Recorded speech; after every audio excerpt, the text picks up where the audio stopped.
I think number one, like setting a routine for yourself is so important. Whether that's, some sort of a health routine and you're incorporating some meditation or workouts or runs, and then also setting aside time to spend with family or work on whatever type of a side hustle it is. And that could be anything, whether you have a podcast that you want to start or write a book or sew.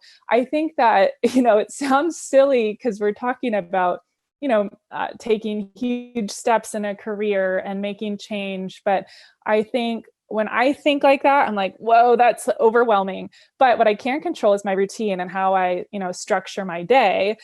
And even though whatever day I set out to start, it never ends up that way because life happens.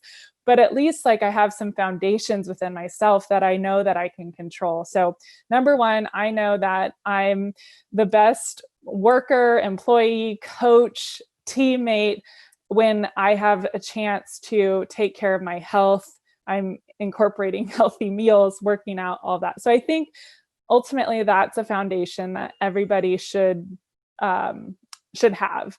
Number two, your network is so key when you're building your career and when you're in your career.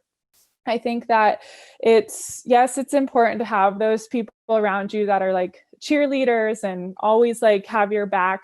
But I think it's more important to have people that are not afraid to challenge you, that are going to point out your deficiencies and also like challenge your perspective. I think that just helps you. It's hard because some days you like are just, man, I just needed you to tell me like, good job, keep going. But no, you have this person or these people that are like, well, maybe what if you thought about it this way? Or would you regret doing it this way? And just different outlooks. Again, it's important to have, cheerleader. Like my mom is, yes, the best cheerleader I will ever have. But, it's some key friends. It's my fiance. It's people like you, Bobby, and other people in the organization that are willing to challenge you, or, if you say you have this dream or this goal of doing something, they're going to hold you accountable to that.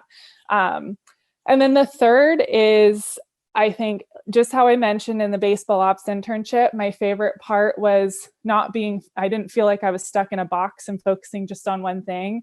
I think it's important that people don't box themselves in when they're thinking about a career, regardless of the industry.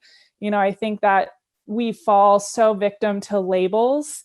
And I think that once you just get rid of labels and just pursue what it is that you love doing on a day-to-day basis, that challenges you, that allows you to make a positive impact in the world, whatever it is, then that's what you should do. Like, don't chase a title. And this is all my opinion.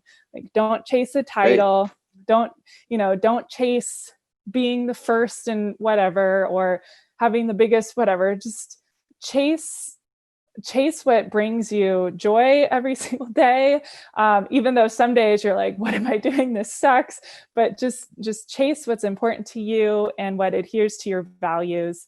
So those are the three things: like a routine, a really true, solid network, and then thinking outside the box and committing yourself to going somewhere that is outside of the box.